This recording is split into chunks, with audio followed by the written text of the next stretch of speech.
यहां फिगर में देखें तो आपको एक राइट ट्रायंगल दिख रहा है ए बी सी। यहां पर ये जो एंगल है ये 90 डिग्री का है। और अगर आप इस राइट ट्रायंगल में देखें तो ये जो लाइन सेगमेंट है ए डी ये 20 यूनिट का है। उसी तरह से ये जो लाइन सेगमेंट है डी ई ये भी 20 यूनिट का है। और ये जो लाइन सेगमेंट है ई एफ ये भी 20 यूनिट का है। और ये जो लाइन सेगमेंट है एफ सी ये भी 20 यूनिट का है। और साथ ही साथ हमें यह भी दिया गया है कि ये जो है लाइन सेगमेंट बी डी ये ए है, और ये जो है बी ई ये बी है, और ये जो बी एफ है ये सी है। तो फिर हमें यहां पर जो है A square plus B square plus C square का वैल्यू यहां पर पता करना है। तो देखिए हम इसका वैल्यू कैसे पता करेंगे।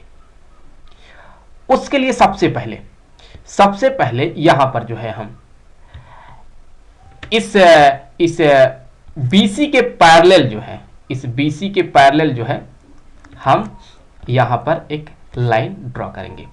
सो यहां पर हमने एक पैरेलल इसके लाइन ड्रॉ कर दिया कुछ ऐसे। और उसके बाद जो है यहां से हम इसको ऐसे कनेक्ट कर देंगे। तो चलिए यहां हम मान लेते हैं कि ये वाला जो पॉइंट बना, इस पॉइंट को हम फिलहाल तो M नाम दे देते हैं कि ये वाला पॉइंट हो गया M। अब क्या करेंगे हम देखें, यहां पर ये जो आपको पॉइंट D दिख रहा है, यहां से ये जो लाइन है AM इस पर हम एक परपेंडिकुलर ड्रॉप करेंगे कुछ ऐसे। उसी तरह से यहां से भी एक परपेंडिकुलर ड्रॉप करेंगे कुछ ऐसे। और F से भी हमने यहां पर एक परपेंडिकुलर ड्रॉप कर दिया कुछ इस तरह से। तो अगर मैं इसको मान लेता हूं ये A1 पॉइंट है, और इसको मान लेता हूं ये A2 है, और उसी तरह से यहां पर ये मान लेता हूं ये A3 है। तो फिर अगर यहां पर ये जो लाइन सेगमेंट है A1 ये मान लेता हूं ये यहां पर X है, और हम कह सकते हैं कि अब यहां A2 भी यहां X होगा, और A2 A3 भी यहां पर X ही होगा, और उसी तरह से A3M भी यहां पर X के इक्वल हो जाएगा। सिमिलरली अगर हम यहां पर जो है F से यहां पर एक परपेंडिकुलर ड्रॉप कर दें, यहां पर जो है हमने एक परपेंडिकुलर ड्रॉप कर दिया। उसी तरह से हम E से भी इस CM लाइन पर एक परपेंडिकुलर ड्रॉप कर सकते हैं, और D से भी यहां पर एक परपेंडिकुलर ड्रॉप कर सकते हैं। तो चलिए अब इन पॉइंट्स को भी हम नाम दे देते हैं। तो हमने ये मान लिया कि यहां पर जो है ये जो पॉइंट है ये है C1, ये है यहां पर C2, ये है यहां पर C3। तो यहां पर अगर हम मान लेते हैं कि C1 Y है, तो ऑब्वियसली C1 C2 भी Y के इक्वल होगा, और C2 C3 भी Y के इक्वल होगा, और C3M भी यहां पर Y के इक्वल हो जाएगा। तो अब अगर हम यहां पर ये मान लेते हैं कि ये वाला एंगल यहां पर थीटा है, तो ऑब्वियसली यहां पर ये वाला भी एंगल थीटा बन जाएगा, और यहां पर भी ये थीटा होगा, और हम यहां भी कह सकते हैं कि ये थीटा हो जाएगा। तो अभी आप गौर से जो है ना इस राइट ट्रायंगल को देखें। ये आपको राइट ट्रायंगल मिल रहा होगा A1D, ये एक राइट ट्रायंगल मिल रहा है। तो अगर अभी आप यहां पर जो है ये जो राइट ट्रायंगल आपको मिल रहा है A1D, इस राइट ट्रायंगल में देखें तो अगर ये A1X है, तो हम कह सकते हैं कि ये जो DB1 होगा ये C3M के इक्वल होगा, तो ये भी Y के इक्वल बन जाएगा। तो हम यहां कह सकते हैं कि ये जो है ये Y के इक्वल है।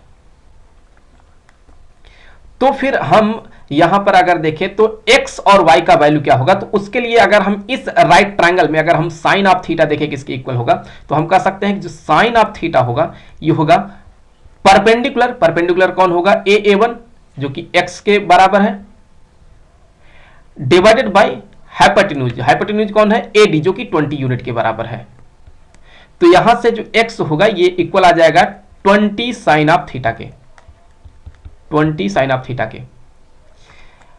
सिमिलरली अगर इसी ट्रायंगल में हम कोसाइन ऑफ थीटा देखें किसके इक्वल होगा, तो हम यहां पे कह सकते हैं कि जो कोसाइन ऑफ थीटा होगा, हमें पता है कोसाइन ऑफ थीटा होता है बेस डिवाइडेड बाय हाइपोटेन्यूज। तो बेस कौन होगा, बेस यहां पर ये a1d होगा जो कि y के इक्वल है, डिवाइडेड बाय यहां पर जो हाइपोटेन्यूज होगा वही AD जो कि यहां पर हम कह सकते हैं 20 यूनिट का है। सो y इक्वल टू यहां पर आ गया 20 cos थीटा के। तो ये हमें एक इंपॉर्टेंट रिलेशन मिला है, हम इसको आगे यूज करेंगे। तो अब यहां से हम आगे बढ़ेंगे। अभी हम क्या करेंगे, देखिए अभी हम ये जो पॉइंट आपको जो दिख रहा है D, इस D पॉइंट से हम ये जो लाइन दिख रहा है BC, इस पर यहां पर हम एक परपेंडिकुलर ड्रॉप करेंगे कुछ ऐसे। तो यहां पर हमने एक परपेंडिकुलर ड्रॉप कर दिया। चलिए मान लेते हैं कि ये जो पॉइंट बना ये बना B1। तो बहुत ही क्लियर है कि BB1 ये जो होगा BB1 ये कितना होगा, ये BB1 जो होगा यहां पर ये x के ही इक्वल होगा। तो ये हो गया x। और अगर हम यहां B1D देखें तो ये किसके इक्वल होगा, ये यहां पर जो है C3 के इक्वल होगा जो कि होगा यहां पर 3y के इक्वल। ये हो गया यहां पर 3y के इक्वल। तो इस राइट ट्रायंगल में अभी देखिए आप, अगर हम इस राइट ट्रायंगल में पाइथागोरस थ्योरम अप्लाई करेंगे तो देखिए हमें क्या मिल सकता है। तो ये राइट ट्रायंगल कौन है, ये जो अभी हमें राइट ट्रायंगल मिला है, ये राइट ट्रायंगल मिला है DB1B। अगर इस राइट ट्रायंगल में हम पाइथागोरस थ्योरम अप्लाई करते हैं तो देखिए क्या मिलेगा। तो हाइपोटेन्यूज कौन है, हाइपोटेन्यूज यहां पर है ये BD जो कि किसके इक्वल है A के।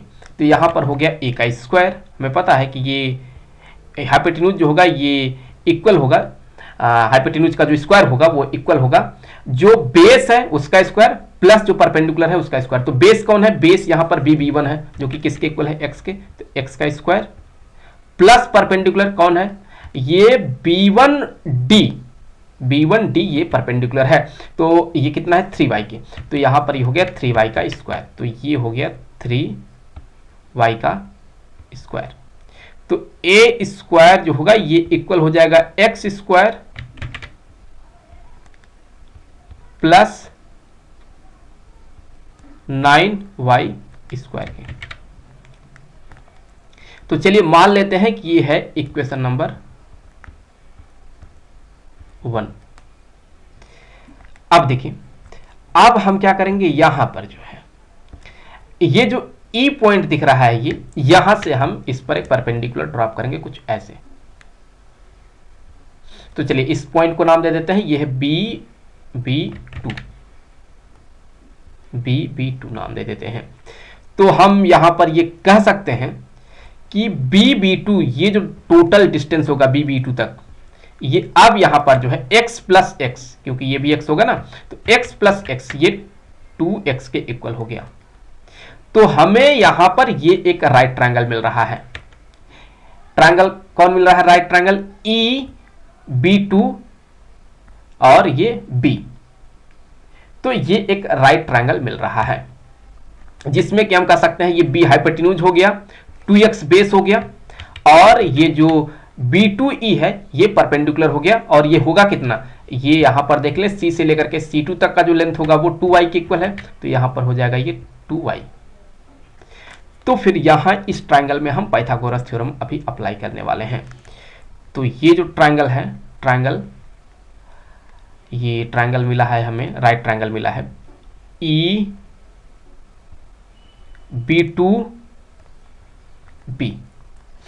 तो इस राइट ट्रायंगल में जो यहां पर हाइपोटेन्यूज है B उसका स्क्वायर, ये इक्वल होगा जो बेस है 2x उसका स्क्वायर प्लस जो परपेंडिकुलर है यहां पर 2y उसका स्क्वायर। तो इसे अगर यहां पे थोड़ा सा सिंप्लीफाई हम कर लें तो हमको यहां से ये मिल जाएगा b square equal to 4x square plus 4y square के। तो चलिए मान लेते हैं कि ये है इक्वेशन नंबर 2। अब यहां से हम क्या करेंगे, यहां पर ये जो F पॉइंट दिख रहा है, इस F पॉइंट से हम यहां पर एक परपेंडिकुलर ड्रॉप करेंगे कुछ ऐसे। तो अभी देखिए यहां पर जो है हमें एक और राइट ट्रायंगल मिला। कौन? अगर हम इस पॉइंट को नाम दे देते हैं B3 तो हमें मिलेगा यहां पर राइट ट्रायंगल माफ कीजिएगा FB1B। FB1B ये हमें एक राइट ट्रायंगल मिलेगा। तो हम यहां से कह सकते हैं ये जो राइट ट्रायंगल हमें मिला है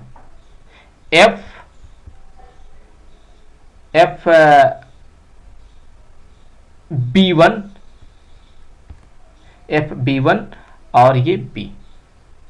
तो ये जो राइट ट्रायंगल मिला FB1B, इसमें अगर आप देखें तो हम कह सकते हैं कि B से लेकर के B1 तक का ये जो टोटल लेंथ होगा ये यहां पर 3x के इक्वल होगा, और ये जो होगा ये यहां पर y के इक्वल होगा। तो अगर यहां देखें ये जो BF होगा ये हाइपोटेन्यूज होगा, सो इसका जो स्क्वायर होगा हम कह सकते हैं जो बेस है 3x का स्क्वायर प्लस जो परपेंडिकुलर है y उसका स्क्वायर। तो यहां से हम ये कह सकते हैं कि जो c स्क्वायर है, हम यहां से कह सकते हैं कि जो c स्क्वायर होगा वो इक्वल होगा 3x का स्क्वायर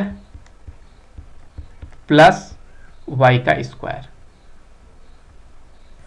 तो c square equal to 9x का स्क्वायर प्लस y स्क्वायर। ये हो गया इक्वेशन नंबर 3। अब क्या करेंगे, हम इन तीनों ही इक्वेशन को ऐड करने वाले हैं। तो यहां पर हम क्या करेंगे, हम तीनों इक्वेशन को ऐड करेंगे। तो adding 1, 2 and 3।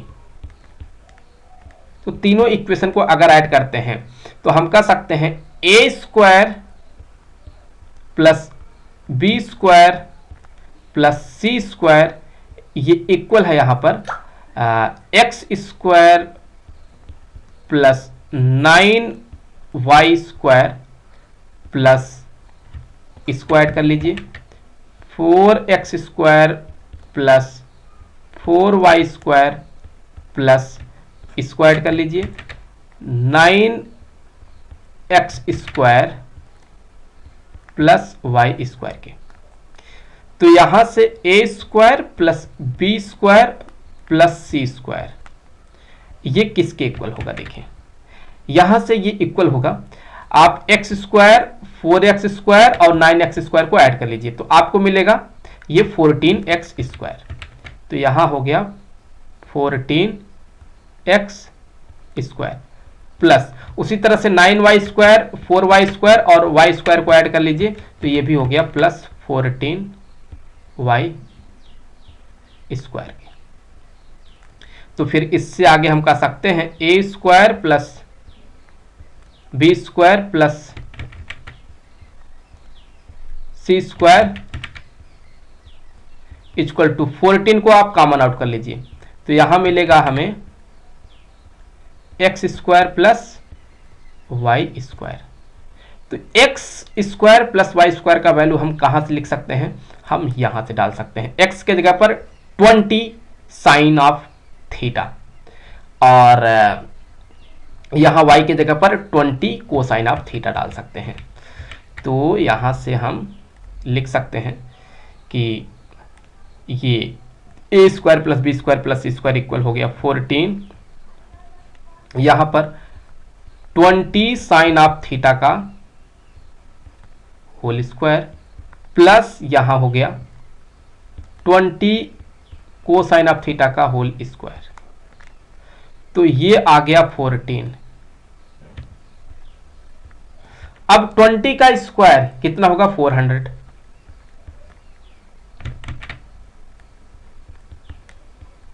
Sine square theta plus 400 cos square theta. तो यहां से देखें तो हम इस 400 को कॉमन आउट कर लेंगे। तो जब हम इस 400 को कॉमन आउट कर लेंगे तो हमें ब्रैकेट में क्या मिलेगा, sine square theta plus cos square theta. तो यहां पर जो है sine square theta plus cos square theta का वैल्यू जो है वो यहां पर 1 होता है।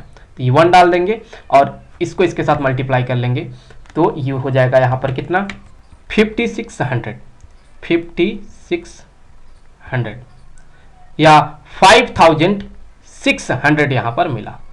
किसका वैल्यू मिला, A square plus B square plus C square का। तो इस तरह से जो है हमने A square plus B square plus C square का वैल्यू पता किया। तो यहां पर जो है हम कह सकते हैं कि हमसे जो है सवाल में ये पूछा गया था कि A square plus B square plus C square का वैल्यू क्या होगा। तो हमने देख लिया कि इसका जो वैल्यू आ रहा है ये आ रहा है 5600। तो आई होप कि वीडियो आपके लिए काफ़ी हेल्पफुल रहा होगा। इस चैनल पे ऐसे ही वीडियो अपलोड डेली होते रहते हैं। तो अगर आप चैनल पे पहली बार आए हैं तो आप चैनल को सब्सक्राइब कर सकते हैं और साथ साथ वीडियो को लाइक और शेयर भी कर सकते हैं। तो जल्द मिलेंगे आपसे अगले वीडियो में किसी दूसरे क्वेश्चन के साथ। तो तब तक के लिए खुश रहें। Good bye.